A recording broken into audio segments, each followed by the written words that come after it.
आदिवासी कातकरी वर्गावर होणाऱ्या अन्यायाकडे राज्य सरकारचं आणि समाजाचं लक्ष वेधून घेण्यासाठी श्रमजीवी संघटनेच्या वतीनं आज ठाणे जिल्हाधिकारी कार्यालयासमोर आत्मक्लेशातून आत्मनिर्धार हे आंदोलन करण्यात आलं।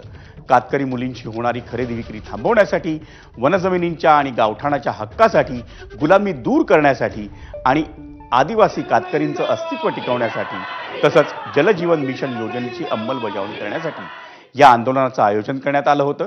पालघर, डहाणू, भिवंडी, वाडा आणि जव्हार आदी ठिकाणांहून आदिवासी बांधव या आंदोलनात सहभागी झाले होते। श्रमजीवी संघटनेचे अध्यक्ष रामभाऊ वारणा, संस्थापक विवेक पंडित यांच्यासह अनेक पदाधिकारी आणि कार्यकर्ते या आंदोलनात सहभागी झाले होते।